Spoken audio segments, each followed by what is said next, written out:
Welcome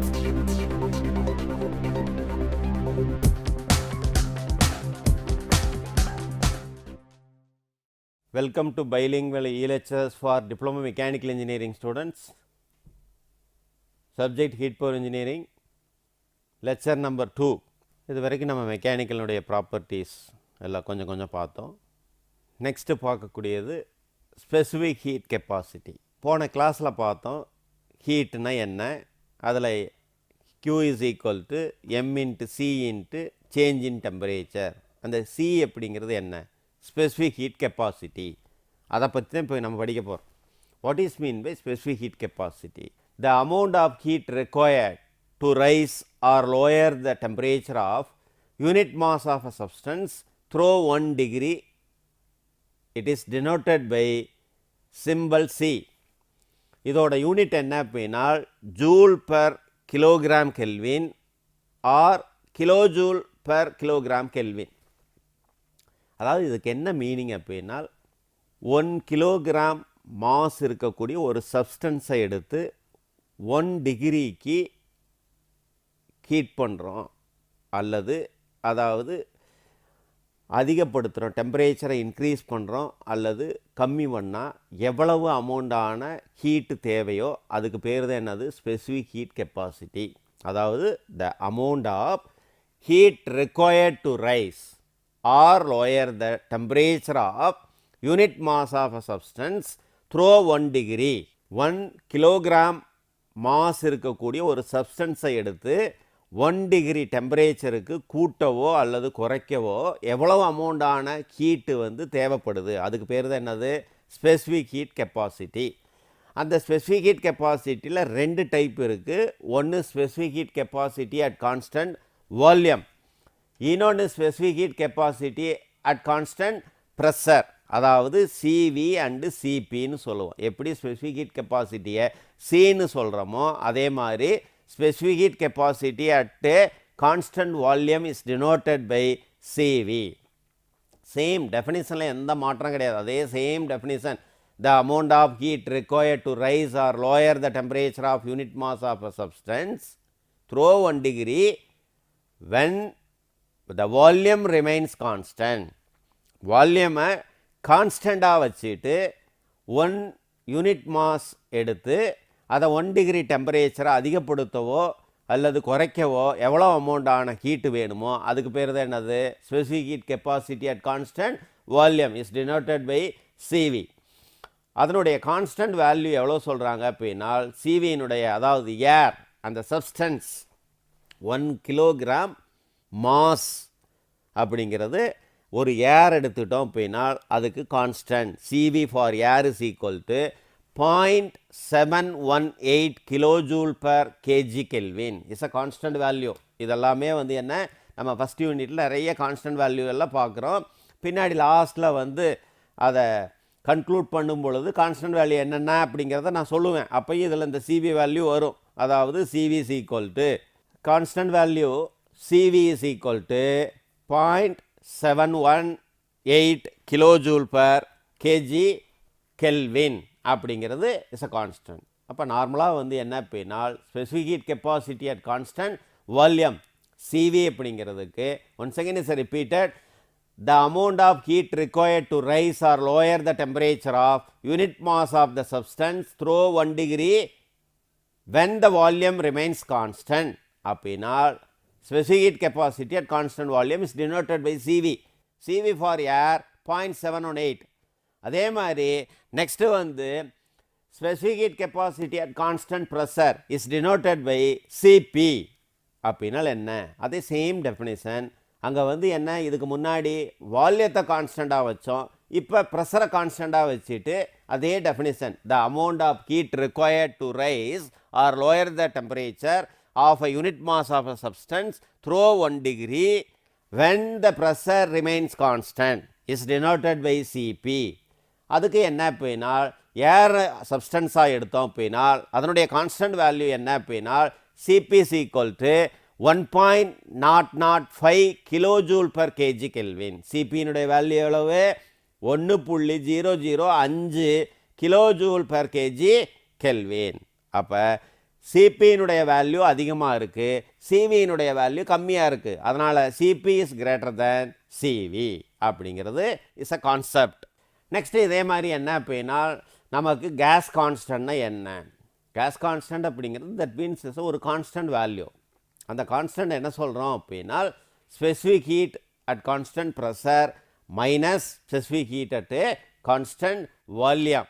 அதனால தான் என்ன அப்படின்னா capital R is equal to CP minus CV. CP minus CV இது ஒரு டெரைவேஷனே இருக்குது. CP minus CV is equal to R அப்படின்னால் எப்படி டிரைவ் பண்ணுறது? அப்போ சிபியினுடைய கான்ஸ்டன்ட் வேல்யூ என்ன அப்படின்னா நம்ம நார்மலாக ஏற்கனவே பார்த்துருக்குறோம். CP is equal to 1.005 kilojoule per KG kelvin.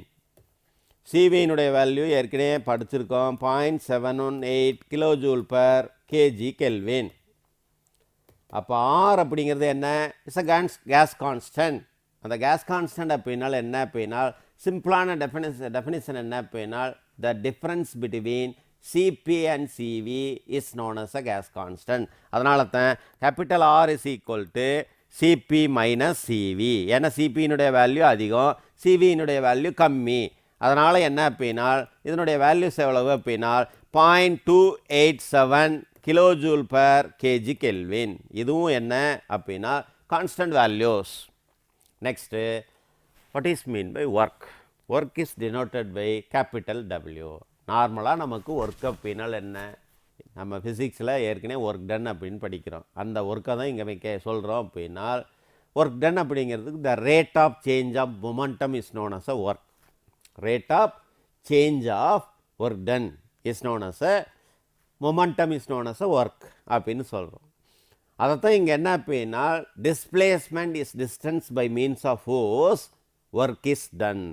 ஒரு ஃபோர்ஸ் ஆனது ஒரு இடத்துலேருந்து இன்னொரு இடத்துக்கு மூவ் ஆகும் பொழுது அங்கே ஒரு வேலை நடக்குது. அதைத்தான் என்ன displacement in distance by means of force work is done. எதனால் டிஸ்பிளேஸ்மெண்ட் ஆகுது? ஒரு ஃபோர்ஸ் மூலமாக அது மூவ் ஆகுது. இப்போ ஒரு பொருள் என் கையில் இருக்குது அப்படின்னா அந்த பொருளை ஒரு ஃபோர்ஸ் பண்ணுறேன். அப்போ என்னவாகும்? அந்த பொருள் இந்த இடத்துல இருந்து இன்னொரு இடத்துக்கு மூவ் ஆகும். அப்போ ஒரு வேலை நடக்குதுன்னு அர்த்தம். அதுக்கு பேர் தான் என்னது? Is a work ton.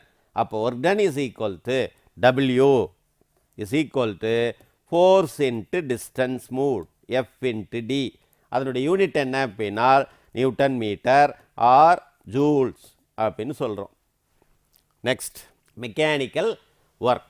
அடுத்தது நார்மலாக இப்போ ஒர்க்குன்னு பார்த்தோம், இப்போ மெக்கானிக்கல் ஒர்க்குன்னு சொல்கிறோம். ரெண்டுக்கும் என்ன டிஃப்ரெண்ட் அப்படின்னா அதாவது நம்ம இப்போ நிறைய ப்ராசஸ் எல்லாம் பற்றி படிக்க போகிறோம். அதில் ஒர்க் டன் அப்படிங்கிறது இந்த இடத்துல ஃபோர்ஸ்ன்னு சொல்கிறத காட்டிலும் என்ன அப்படின்னா ப்ரெஷர். டிஸ்பிளேஸ்மெண்ட் அப்படிங்கிறத என்ன அப்படின்னா சேஞ்ச் இன் வால்யூம். வால்யூமானது சேஞ்ச் ஆகுது. இப்போ இந்த பொருள் இந்த இடத்துல இருக்கும்போது இதனுடைய வால்யூம் என்ன? கம்மியான வால்யூம். நெக்ஸ்ட் இது டிஸ்பிளேஸ்மெண்ட் ஆகும் பொழுது அப்போ வால்யூம் என்னவாகுது? இந்த இடத்துலேருந்து இந்த இடமெல்லாம் சேஞ்ச் ஆகுது. தட் மீன்ஸ் இப்போ சிம்பிள் எக்ஸாம்பிள், இது ஒரு ஏரியா, நான் இந்த இடத்துல ஒரு பொருளை வச்சுருக்கிறேன். இந்த பொருள் என்னவாகுது? இங்கேருந்து இப்படியே மூவ் ஆகுது. அப்போ தட் மீன்ஸ் இங்கே வருது. அப்போ இதனுடைய வால்யூம் என்னவாகுது? ஏரியா சேஞ்ச் ஆகுது. அதனால தான் என்ன அப்படின்னா work done is equal to mechanical work done is equal to integration PdV pressure into change in volume. இந்த ஒர்க் டன் பாசிட்டிவ்லையும் வரலாம், நெகட்டிவ்லையும் வரலாம். அப்போ work done by the system is known as a positive work. Work done on the system is known as a negative work. அப்படிங்கிறத ரெண்டு விதமான ஒர்க்குன்னு சொல்கிறோம், மெக்கானிக்கல் ஒர்க். நெக்ஸ்ட் அடுத்தது what is mean by power? இது நார்மலாக தெரியும். What is mean by power? Rate of change of momentum with respect to time. With respect to time. இப்போ ஒர்க்குக்கும் பவருக்கும் பெரிய டிஃப்ரென்ஸ் கிடையாது. ஒர்க் அப்படின்னு நம்ம எதை மீன் பண்ணுறோம்? ஒரு வேலையை நம்ம செய்கிறோம். அந்த வேலை அப்படிங்கிறது ஒர்க். அந்த வேலையை ஒரு பர்டிகுலர் டயத்துக்குள்ளே செஞ்சால் அது நம்மளுடைய பவர். ஒரு ஒர்க்கு, இந்த ஒர்க்கை நான் கம்ப்ளீட் பண்ண சொல்கிறேன் உங்களுக்கு. அப்போ நீங்கள் என்ன பண்ணுறீங்க? உங்களுக்கு டயத்தை மென்ஷன் பண்ணாமல் கொடுத்தோம் அப்படின்னா அந்த வேலையை 1 மணி நேரத்தில் செய்யலாம், 2 மணி நேரத்தில் செய்யலாம். ஆனால் நான் என்ன சொல்கிறேன், அப்படி டைமே மென்ஷன் பண்ணாமல் கொடுத்தால் அதுக்கு பேர் ஒர்க். ஒரு டயத்தை ஸ்பெசிஃபை பண்ணுறேன், 10 minutesக்குள்ளே இந்த ப்ராப்ளத்தை கம்ப்ளீட் பண்ணணும். That means is a power. அப்போ power is the rate at which the work is done. That means the rate of change of momentum with respect to time is known as a power. Is capital P. அதனுடைய unit என்ன அப்படின்னால் வாட்டில் சொல்லலாம், kilo வாட்டில் சொல்லலாம், Newton metre per செகண்டில் சொல்லலாம், joule per செகண்டில் சொல்லலாம். இப்போ நார்மலாக அதுக்கு 1 watt is equal to 1 newton metre per second or joule per second, அல்லது 1 kilo watts equal to 1 kilo newton metre per second or 1 kilo joule per second. அப்போ நார்மலாக 1 கிலோ வாட் செகண்ட்னா என்ன? 1 கிலோ ஜூல். அப்போ 1 கிலோ வாட் ஹவர்னா என்ன? 3600 kilo joule. அப்படிங்கிறதெல்லாம் நார்மலாக இந்த பவருடைய units. Next இதில் படிக்கக்கூடியது என்ன அப்படின்னா energy. What is mean by energy? Energy அப்படிங்கிறது என்ன? The capacity of a substance to do the work. நம்ம ஒரு சப்ஸ்டன்ஸினுடைய கெப்பாசிட்டி என்ன, அதுக்குனுடைய வேலை என்ன? The capacity of the substance to do the work is known as a energy.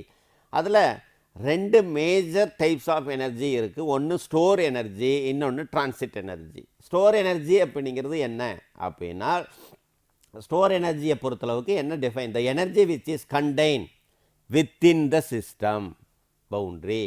Within the system boundaries is known as a store energy. நம்ம ஏற்கனவே பின்னாடி படிப்போம் what is mean by system boundary அப்படிங்கிறது எல்லாமே. அப்போ சிஸ்டம்னு அது கூட எக்ஸாம்பிள் ஏற்கனவே சொன்னேன். இப்போ சிஸ்டம் பவுண்ட்ரியில் ஒரு எனர்ஜியானது கண்டெயின் பண்ணி இருந்தால் அதுக்கு பேர் store energy. The energy which is contain within the system boundary is known as a store energy. Example potential energy, kinetic energy, internal energy extras. அதே மாதிரி டிரான்சிட் எனர்ஜி அப்படிங்கிறது the energy which cross the boundary of the system. Boundary of the system is called as a transit energy. That means heat energy, work energy, electrical energy. இதெல்லாம் என்னவாகுது? ஒரு இடத்துலேருந்து இன்னொரு இடத்துக்கு move ஆகுது. அதான் என்னது? பவுண்ட்ரியை விட்டு தாண்டக்கூடிய எனர்ஜி எல்லாமே டிரான்சிட் எனர்ஜி. பவுண்ட்ரிக்குள்ளே ஒரு எனர்ஜி நடந்தால் அது பேர் ஸ்டோர் எனர்ஜி. அதைத்தான் என்ன? The energy which is contain within the system boundary. இந்த சிஸ்டம் பவுண்ட்ரிக்குள்ளே இருக்கக்கூடிய energy is known as a store energy. இதை விட்டு வெளியே போனால் cross the boundary of the system is known as a transit energy. Next வந்து laws of conservation of energy. என்ன laws இருக்குது அப்படிங்கிறது என்ன அப்படின்னால், energy gate neither be created or destroyed. அதாவது but it may be converted from one form into the another form. That means the total energy of the system remains constant. எந்த energy வந்தாலும் எல்லாத்தையுமே கான்ஸ்டன்ட்னு நம்மளுடைய லா சொல்லுது. அதில் அடுத்த நெக்ஸ்ட் டாப்பிக்கை பொறுத்தளவுக்கு என்ன அப்படின்னா what is mean by thermodynamic system. நான் கொஞ்சம் நேரத்துக்கு முன்னாடி சிஸ்டம், சரௌண்டிங், பவுண்ட்ரி அப்படின்லாம் பார்த்தோம். இப்போ அந்த சிஸ்டம்னா என்ன? That means is a definite space or matter is known as a thermodynamic system. அல்லது சிஸ்டம், சிம்பிளாக சிஸ்டம்னு சொல்லலாம், அல்லது தெர்மோடைனமிக் சிஸ்டம். அதாவது டெஃபினிட் ஸ்பேஸ் ஆர் மேட்டர். ஒரு குறிப்பிட்ட இடத்துல தெர்மோடைனமிக் ப்ராசஸ் நடந்தால் அது வந்து தெர்மோடைனமிக் சிஸ்டம். இந்த சிஸ்டம் அப்படிங்கிறது ரியலாக இருக்கலாம் அல்லது இமேஜினரியாக இருக்கலாம். தட் மீன்ஸ் ரியல் அப்படிங்கிறது என்னது? இட்ஸ் அ ஸ்பெசிஃபைடு ஏரியா, ஒரு ஸ்கொயர். இமேஜினரி அப்படிங்கிறது என்னது? இப்படி வேணாலும் இருக்கலாம், அதனுடைய இடத்தை மென்ஷன் பண்ணாமல் இருக்கலாம். But definite space or matter is known as a thermodynamic system. It is real or imagine. அடுத்தது சரௌண்டிங். சரௌண்டிங் அப்படிங்கிறது என்ன? நான் ஏற்கனவே சொன்னேன். இப்போ இந்த எக்ஸாம்பிளை பொறுத்தளவுக்கு என்ன அப்படின்னால் இந்த ரூமானது சிஸ்டம். சரௌண்டிங் அப்படிங்கிறது என்ன? What is mean by surrounding? Everything outside the system is known as a surrounding. இந்த ரூமை விட்டு வெளியே இருக்கக்கூடியது அத்தனையுமே என்னது? Is a surrounding areas. அடுத்தது பவுண்ட்ரி. சிஸ்டத்தையும் சரௌண்டிங்கையும் வந்து என்னவாக இருக்கும்? பிரிக்கக்கூடியது. Separates system from the surroundings. இதுவும் என்னவாக இருக்கலாம்? Is a imaginary, fixed, movable, எப்படி வேணாலும் இருக்கலாம். ஒரு இடமா இருக்கக்கூடியது பவுண்ட்ரி. அப்போ what is mean by system, what is mean by surrounding, what is mean by boundary? Thermodynamic system அப்படிங்கிறது ஒரு குறிப்பிட்ட இடம் அல்லது ஒரு குறிப்பிட்ட பொருள், அதில் தெர்மோடைனமிக் ப்ராசஸ் நடந்தால் அதுக்கு பேர் தெர்மோடைனமிக் சிஸ்டம். சரௌண்டிங் அப்படிங்கிறது என்ன? Everything outside of the system which affect the behaviour of a system is called as a surrounding. Boundary அப்படிங்கிறது சிஸ்டத்தையும் சரௌண்டிங்கையும் செப்பரேட் பண்ணக்கூடியதுக்கு பவுண்ட்ரி. இந்த பவுண்ட்ரி ஆனது ஃபிக்ஸடாக இருக்கும், இமேஜினாக இருக்கும், மூவபிளாக இருக்கலாம், எப்படி வேணாலும் இருக்கலாம். எப்போ எந்த ஒரு கான்செப்டில் இருந்தாலும் இஸ் அ பவுண்ட்ரி. நெக்ஸ்ட்டு வந்து தெர்மோடைனமிக் சிஸ்டத்தை 3 கேட்டகரியாக பிரிக்கிறோம். ஒன்று closed system, 2 open system, 3rd one isolated system. இப்போ நம்ம what is mean by close system? Close system அப்படிங்கிறது என்ன? நம்ம மெக்கானிக்கலாக என்ன அப்படின்னா எந்த ஒரு டிவைசஸ்க்காக இருந்தாலும் ஹீட்டை சப்ளை பண்ணுவோம், அது ஒர்க்காக மாறும். இங்கே வந்து என்ன அப்படின்னா ஒரு close system, entirely the system is close, the heat and work transfer takes place. Heat ஆனது டிரான்ஸ்ஃபர்மேஷன் ஆகும், ஒர்க்கு டிரான்ஸ்ஃபர்மேஷன் ஆகும், but no mass transformation. Mass ஆனது அந்த இடத்துல கான்ஸ்டண்ட்டாக இருக்கும். மாஸ் வந்து மாறாது, ஹீட்டும் ஒர்க்கும் மாறும், சேஞ்ச் ஆகும். ஹீட்டு ஒர்க்கு சேஞ்ச் ஆனால் அது க்ளோஸ் சிஸ்டம், மாஸ் கான்ஸ்டண்ட்டாக இருக்கணும். அதுக்கு எக்ஸாம்பிள் தான் என்னது? Piston and cylinder arrangement. Piston and cylinder arrangement. இதில் என்ன அப்படின்னா ஹீட்டு டிரான்ஸ்ஃபர்மேஷன் நடக்கும், மாஸ் டிரான்ஸ்ஃபர்மேஷன் நடக்கும். ஆனால் வந்து என்ன நடக்காது, அங்கே இருக்கக்கூடியது மாஸ் ஆனது டிரான்ஸ்ஃபர்மேஷன் ஆகாது. ஹீட்டும் ஒர்க்கும் டிரான்ஸ்ஃபர்மேஷன் ஆகும், மாஸ் மட்டும் டிரான்ஸ்ஃபர்மேஷன் ஆகாது. அதுக்கு ஒரு எக்ஸாம்பிள் பிஸ்டன் சிலிண்டருடைய அரேஞ்ச்மெண்ட். அதுதான் என்ன அப்படின்னா இதில் இந்த சிஸ்டத்தை பொறுத்தளவுக்கு நீ அனுப்பக்கூடிய mass change, no change. Heat எனர்ஜியானது நம்ம சப்ளை பண்ணுறோம், அது ஒர்க்காக கன்வெர்ட் ஆகுது. அப்போ நீ சப்ளை பண்ணக்கூடிய ஹீட் டிரான்ஸ்ஃபர்மேஷன் ஆகுது, work is transformation, no mass transformation. That means piston cylinder arrangement. அதுக்குண்டான சிம்பிள் ஒரு லைன் டயக்ராம் இருக்குது. நெக்ஸ்ட் இதுக்கு அடுத்த எக்ஸாம்பிள் தெர்மல் பவர் பிளான்ட். அதுலேயும் என்னவா நடக்குது? ஹீட்டை சப்ளை பண்ணுறோம், அது ஒர்க்காக கன்சர்வேஷன் ஆகுது. ஹீட் டிரான்ஸ்ஃபர்மேஷன் எங்கே நடக்குது? பாய்லரில் நடக்குது, கண்டென்சரில் நடக்குது. ஒர்க் டிரான்ஸ்ஃபர்மேஷன் ஆனது பம்பில் நடக்குது அல்லது டர்பைனில் நடக்குது. ஆனால் மாஸ் ஆனது பவுண்ட்ரியை விட்டு தாண்டாது, சேஞ்ச் ஆகாது, நோ மாஸ் சேஞ்ச். அடுத்தது next system is a open system. Open system அப்படின்னா mass transfer takes place in addition to heat and work transfer. அதாவது இதில் என்ன நடக்கும் அப்படின்னா மாஸும் டிரான்ஸ்ஃபர்மேஷன் ஆகும், ஹீட்டும் டிரான்ஸ்ஃபர்மேஷன் ஆகும், ஒர்க்கும் டிரான்ஸ்ஃபர்மேஷன் ஆகும். எல்லாமே டிரான்ஸ்ஃபர்மேஷன் ஆனால் அதுக்கு பேர் open system. Example air compressor, gas turbine, steam turbine, radiator etcetera. நிறைய எக்ஸாம்பிள்ஸ் இருக்குது. Air compressor, gas turbine, steam turbine, radiator etcetera. இதெல்லாமே வந்து என்னது? ஓப்பன் சிஸ்டத்தினுடைய எக்ஸாம்பிள். இப்போ க்ளோஸ் சிஸ்டம்னா என்ன, ஓப்பன் சிஸ்டம்னா என்ன? சிம்பிள் எக்ஸாம்பிள், நம்ம வீட்டில் இருக்கக்கூடிய குக்கரில் ஒரு சமையல் செய்கிறோம், அதில் சம் சப்ஸ்டன்ஸ் இருக்குது, அது இஸ் அ க்ளோஸ்டு வெசல். அங்கே என்ன நடக்குது? மாஸ் டிரான்ஸ்ஃபர்மேஷன் ஆகாது, ஹீட்டும் ஒர்க்கும் டிரான்ஸ்ஃபர்மேஷன் ஆகுது. நம்ம ஏதோ ஒரு வெஜிடபிளை உள்ளே போடுறோம், அது என்ன பாயில் ஆகி ஒர்க்காக மாறுது, சேஞ்ச் ஆகுது, மாஸ் டிரான்ஸ்ஃபர்மேஷன் ஆகலை. ஓப்பன் சிஸ்டம் அப்படின்னா தட் மீன்ஸ் இஸ் ஓப்பனில் பாயில் ஆகக்கூடியது. பட் க்ளோஸ் சிஸ்டத்தை பொறுத்தளவுக்கு குயிக்காக நடக்கும், ஓப்பன் சிஸ்டத்தில் குயிக்காக கொஞ்சம் லேட் ஆகும். இப்போ குக்கரில் ஒரு ரைஸ் வச்சோம் அப்படின்னா சீக்கிரமாக அது சாதமாக மாறிடுது. ஓப்பன் சிஸ்டத்தில் அப்படிங்கும் போது என்ன, ஓப்பன் கண்டெய்னரில் பழைய காலத்து சிஸ்டத்தில் வந்து நம்ம அந்த அரிசியை ரைஸை பாயில் பண்ணோம் அப்படின்னா டைம் வந்து அதிகமாகும். அதுதான் ரெண்டுக்கு உண்டான difference. It's a close system, இது ஓப்பன் சிஸ்டம். ஓப்பன் சிஸ்டத்துடைய எக்ஸாம்பிள் ஏர் கம்ப்ரஸர். ஏர் கம்ப்ரஸரை பொறுத்தளவுக்கு என்ன அப்படின்னா ஏர் என்ட்ராகி, அதாவது லோ ப்ரெஷர் ஏர் என்ட்ராகி அது ஹை ப்ரெஷர் ஏராக கன்வெர்ட் ஆகுது. அப்போ என்னவாகுது? ஹீட்டு ஒர்க்கு மாஸ் எல்லாமே டிரான்ஸ்ஃபர்மேஷன் ஆகுது. நெக்ஸ்ட்டு வந்து ஸ்டீம் பாய்லரை பொறுத்தளவுக்கு அதே மாதிரி வாட்டரை என்ட்ரு பண்ணுறோம், அது ஸ்டீமாக கன்வெர்ட் ஆகுது. வாட்டர்னுடைய குவான்டிட்டி வேறு, ஸ்டீம்னுடைய குவான்டிட்டி வேறு. அப்போ என்ன நடக்குது? Mass transformation, work transformation, heat transformation மூணுமே நடக்குது. அடுத்தது கேஸ் டர்பைன். கேஸ் டர்பைனை பொறுத்தளவுக்கும் அதே சேம். ஹாட் கேஸஸை வந்து என்ட்ராகி அது டர்பைனுக்குள்ளே போய் அது எக்ஸாஸ்டாக வெளியே போகும் பொழுது என்னவா மாறுது? சேம் மாஸ் ஹீட் ஒர்க்கு மூணுமே டிரான்ஸ்ஃபர்மேஷன் ஆகுது. நெக்ஸ்ட் அடுத்தது சிஸ்டம் வந்து என்ன அப்படின்னா ஐசோலேட்டட் சிஸ்டம். ஐசோலேட்டட் சிஸ்டம் அப்படின்னா no mass or energy transformation takes place. எதுவுமே டிரான்ஸ்ஃபர்மேஷன் ஆகாது. No transformation.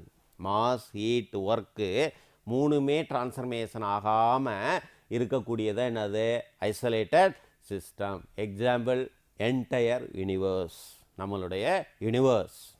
அடுத்தது தெர்மோ ஃப்ளாஸ்க். ஏன் என்டையர் யூனிவர்ஸ் அப்படின்னு சொல்கிறோம் அப்படின்னா சன் எங்கே இருக்கணும், எர்த் எங்கே இருக்கணும், ஸ்டார் எங்கே இருக்கணும் அப்படிங்கிறது இஸ் யூனிவர்ஸினுடைய கான்செப்ட். அதில் ஏதாவது மாற்றம் நடக்குதா, சேஞ்ச் ஆகுதா? இல்லை, அது இருக்கக்கூடிய இடத்துலையே இருக்கும். அதனால் அது சேஞ்ச் ஆகாது. ஃப்ளாஸ்க் அப்படின்னா தெர்மோ ஃப்ளாஸ்க் அப்படிங்கிறது ஒரு குறிப்பிட்ட நேரம் அங்கே இருக்கக்கூடிய பொருளுடைய ஹீட் அப்படியே இருக்கும். அதனுடைய குவான்டிட்டி மாறுமா? மாறாது. ஹீட்டு மாறுமா? மாறாது. ஒர்க்குனா மாறுமா? மாறாது. எதுவுமே மாறாது. அப்போ no change. No change for mass heat work is known as isolated system. இப்போ 3 சிஸ்டத்தை பார்த்தோம். Once again is repeated. Close system அப்படின்னா ஹீட்டும் ஒர்க்கும் டிரான்ஸ்ஃபர்மேஷன் ஆகும், மாஸ் டிரான்ஸ்ஃபர்மேஷன் ஆகாது. ஓப்பன் சிஸ்டம் அப்படின்னா மாசு ஹீட்டு ஒர்க்கு மூணுமே டிரான்ஸ்ஃபர்மேஷன் ஆகும். ஐசோலேட்டட் சிஸ்டம் அப்படின்னா மூணுமே டிரான்ஸ்ஃபர்மேஷன் ஆகாமல் இருக்கும். இதுதான் என்னது 3 சிஸ்டம். நெக்ஸ்ட் இருக்கக்கூடியது what is mean by thermodynamic equilibrium. Equilibrium அப்படின்னா என்னன்னு தெரியுமா உங்களுக்கு? தமிழில் அதை சொல்லணும் அப்படின்னா சமநிலை, சமமான ஒரு இது. அப்போ thermodynamic system does not undergo any thermodynamic change. எந்த விதமான தெர்மோடைனமிக் சேஞ்ச் இல்லாமல் இருக்கக்கூடிய ஒரு ப்ராசஸ் அப்படிங்கிறதுக்கு தெர்மோடைனமிக் எக்விலிபிரியம். அதான் டெஃபினிஷன் என்ன சொல்கிறோம் அப்படின்னா thermodynamic system does not undergo any thermodynamic change on its own occur. then the system is said to be an equilibrium. எந்த மாற்றமும் நடக்காமல் இருந்தால் அதுக்கு பேர் என்ன? equilibrium அப்படின்னு சொல்கிறோம். அந்த அதாவது further changes in the system may be produced only by some external force. ஏதாவது ஒரு எக்ஸ்டர்னல் ஃபோர்ஸ் கொடுத்தா மட்டும்தான் அது என்னவாகணும்? சேஞ்ச் ஆகணும். அப்போ தெர்மோடைனமிக் எக்விலிபிரியம் அப்படிங்கிறது அதாவது இன்க்ளூடட் அப்படிங்கிறது என்னென்ன அப்படின்னா 4 விதமான எக்விலிபிரியம் கண்டிஷன்ஸ் இருக்குது. அதில் வந்து what is mean by thermal equilibrium அப்படின்னா என்ன? What is mean by thermal equilibrium? A system is said to be in thermal equilibrium. It has the same temperature at all parts of the system. ஒரு சிஸ்டம்னு அப்படின்னா நம்ம எடுக்கிறோம், இந்த room எடுத்தோம் அப்படின்னா இந்த ரூமில் எங்கே மெஷர் பண்ணி பார்த்தாலும் அதனுடைய டெம்பரேச்சர் எப்படி இருக்கணும்? ஈக்குவலாக இருக்கணும். அதுதான் என்னது? Thermal equilibrium. இந்த 4 கார்னரில் மெஷர் பண்ணுறோம் சார், சென்டரில் மெஷர் பண்ணுறோம், வேறு எங்கேயாவது ஒரு இடத்துல மெஷர் பண்ணுறேன். இதனுடைய டெம்பரேச்சர் எப்படி இருக்கணும்? Same temperature for all points. அதான் என்னது? A system is said to be in thermal equilibrium if it has the same temperature at all the parts of the system. இது தெர்மல் ஈக்குலிபிரியம். மெக்கானிக்கல் ஈக்குலிபிரியம் அப்படின்னா அதே தான் same. அங்கே temperature ஈக்குவலாக இருக்கணும், இங்கே ப்ரெஷர் ஈக்குவலாக இருக்கணும். அதாவது a system is said to be in mechanical equilibrium if it has same pressure throughout the system. ஒரு சிஸ்டத்தில் எங்கே மெஷர் பண்ணி பார்த்தாலும் அதனுடைய ப்ரெஷரானது என்னவாகணும்? சேஞ்சு ஆகாமல் இருக்கணும். அப்போ what is mean by chemical equilibrium? A system is said to be a chemical equilibrium if does not undergo any chemical reaction. எந்த விதமான கெமிக்கல் ரியாக்ஷனும் ஏற்படாமல் இருந்தால் அது கெமிக்கல் ஈக்குலிபிரியம். தெர்மல் ஈக்குலிபிரியம்னா என்ன? ஒரு சிஸ்டத்தில் எங்கே மெஷர் பண்ணாலும் அதனுடைய டெம்பரேச்சர் சேமாக இருக்கணும். ஒரு சிஸ்டத்தில் எங்கே மெஷர் பண்ணாலும் அதனுடைய ப்ரெஷர் சேமாக இருந்தால் அது மெக்கானிக்கல் ஈக்குலிபிரியம். அந்த சிஸ்டத்தில் எந்த விதமான கெமிக்கல் ரியாக்ஷனும் ஏற்படாமல் இருந்தால் அது கெமிக்கல் ஈக்குலிபிரியம். இது எல்லாம் சேர்ந்தது தான் என்னது? Thermodynamic equilibrium. அப்போ தெர்மோடைனமிக் ஈக்குலிபிரியம்னா என்ன? ஒரு சிஸ்டத்தில் எங்கே மெஷர் பண்ணாலும் டெம்பரேச்சர் ஈக்குவலாக இருக்கணும், ப்ரெஷர் ஈக்குவலாக இருக்கணும், எந்த கெமிக்கல் ரியாக்ஷனும் ஏற்படாமல் இருக்கணும். இந்த 3மே இருந்தால் அதுக்கு பேர் என்னது? Thermodynamic equilibrium. நெக்ஸ்ட் இருக்கக்கூடியது properties of system. What is mean by property?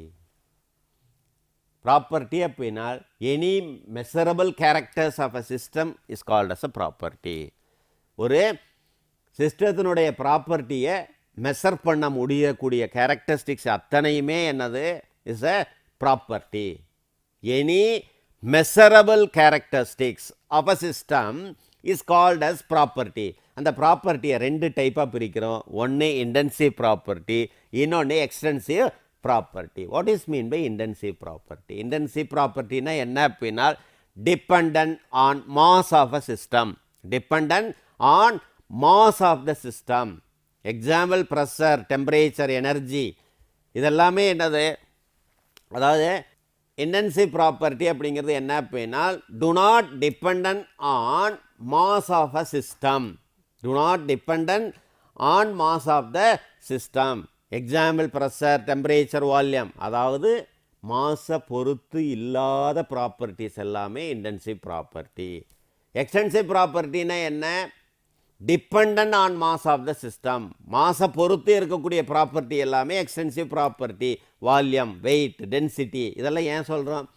வால்யத்துக்கு என்ன? வால்யூம் வந்து எதை பேஸ் பண்ணியிருக்கும்? மாஸை பேஸ் பண்ணியிருக்கும். வெயிட் எதை பேஸ் பண்ணியிருக்கும்? மாஸை பேஸ் பண்ணியிருக்கும். டென்சிட்டி எதை பேஸ் பண்ணியிருக்கும்? மாஸை பேஸ் பண்ணியிருக்கும். இதெல்லாமே என்னது? Extensive property. நெக்ஸ்ட் இருக்கக்கூடியது state of a system. What is mean by state? The condition of a substance at any particular point is called as a state of a system. ஒரு particular point ஆனது என்னது? ஸ்டேட்னு சொல்கிறோம். அந்த state என்னவாகுது? Property change ஆகும் பொழுது change of state. அதான் என்னது அப்படின்னா இதை பொறுத்தளவுக்கு என்ன அப்படின்னா state of a system. First point is ஒரு பாயிண்ட்லேருந்து இன்னொரு பாயிண்ட்டுக்கு மூவ் ஆகுது. அப்போ தட் மீன்ஸ் ஒரு பாத், ஒரு வழியாக மூவ் ஆகுது. இதைத்தான் என்ன அப்படின்னா ஸ்டேட் ஆஃப் அ சிஸ்டம் அப்படின்னு சொல்கிறோம். State of a system. The condition of a substance at any particular point is called as.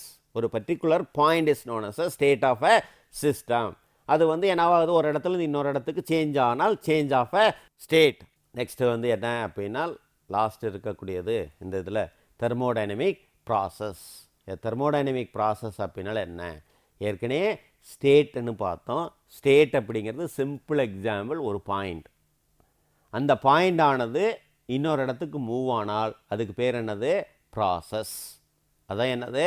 A thermodynamic process is the change of state or condition of a gas or working substance due to energy flow. Change of state is known as a thermodynamic process. அந்த ப்ராசஸை பொறுத்தளவுக்கு என்ன அப்படின்னா எக்ஸாம்பிளை பொறுத்தளவுக்கு ஒரு heat பண்ணாலோ, cooling பண்ணாலோ, compression பண்ணாலோ, எக்ஸ்பான்ஷன் பண்ணாலோ கேஸனுடைய ப்ராசஸ் நடக்கும். ஒரு இடத்துக்கு இன்னொரு இடத்துக்கு மூவ் ஆகும். கம்ப்ரஷன் அப்படின்னால் சுருங்குறது, எக்ஸ்பான்ஷன் அப்படிங்கிறது விரிவடையுது. இப்போ கம்ப்ரஸ் ஆகுதுன்னு என்ன அர்த்தம்? இங்கே இருக்கக்கூடிய பொருள் சப்ஸ்டன்ஸ் ஆனது கம்ப்ரஸ் ஆகுது, திரும்பி எக்ஸ்பேண்ட் ஆகுது. அப்போ என்னவாகுது? இந்த பாயிண்ட் ஒரு இடத்துலேருந்து இன்னொரு இடத்துக்கு மூவ் ஆகுது. அதான் என்னது? A thermodynamic process is change of state. Change of state is known as a thermodynamic process. Second கிளாஸை பொறுத்தளவுக்கு நம்ம நிறைய டாப்பிக்கை பற்றி பார்த்துருக்குறோம். அதில் வந்து என்ன அப்படின்னா ரொம்ப இம்பார்ட்டன்ட் அப்படிங்கிறது என்ன அப்படிங்கிறத பொறுத்தளவுக்கு பார்த்தோம் அப்படின்னா போன கிளாஸ்லேயும் நிறைய பார்த்தோம். இந்த கிளாஸில் பார்த்தது வந்து என்ன அப்படின்னா சம்மரைஸ் பண்ணோம் அப்படின்னா ஸ்பெசிஃபிக் ஹீட் கெப்பாசிட்டினா என்ன அப்படிங்கிறத பார்த்தோம். Types of specific heat capacity, அதாவது சிபி அண்ட் சிவினா என்ன அப்படின்னு பார்த்தோம். Gas constant, what is mean by gas constant. அடுத்தது ஒர்க்குனா என்ன, mechanical work, power, energy, types of energy, இல்லை ஸ்டோர் எனர்ஜினா என்ன, டிரான்சிட் எனர்ஜினா என்ன. அடுத்தது தெர்மோடைனமிக் சிஸ்டம்னா என்ன. So what is mean by surroundings, what is mean by boundary, what are the types of thermodynamic system, close system, open system, isolated system. அடுத்தது வந்து என்ன, நெக்ஸ்ட் இருக்கக்கூடியது வந்து தெர்மோடைனமிக் ஈக்குலிபிரியம்னா என்ன, அதில் என்னென்ன டைப்ஸ் ஆஃப் ஈக்குலிபிரியம், தெர்மல் ஈக்குலிபிரியம்னா என்ன, மெக்கானிக்கல் ஈக்குலிபிரியம்னா என்ன, கெமிக்கல் ஈக்குலிபிரியம்னா என்ன. அடுத்தது properties, what is mean by property, what are the types of property. Intensive ப்ராப்பர்ட்டின்னா என்ன, எக்ஸ்டென்சிவ் ப்ராப்பர்ட்டி அப்படின்னால என்ன, நெக்ஸ்ட்டு வந்து என்ன, what is mean by state of a system, state of a சிஸ்டம்னா என்ன, தெர்மோடைனமிக் ப்ராசஸ்னால் என்ன அப்படிங்கிறத இதெல்லாமே வந்து இந்த கிளாஸில் பார்த்தது.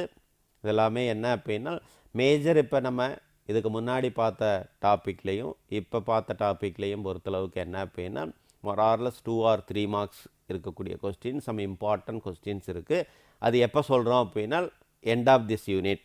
அப்போ அந்த கொஸ்டின்ஸ் எல்லாம் என்ன அப்படிங்கிறது, வெரி இம்பார்ட்டன்ட் ரிப்பீட்டட் கொஸ்டின் என்ன அப்படிங்கிறத நான் லாஸ்ட்டு யூனிட்டில் சொல்கிறேன். தேங்க்யூ.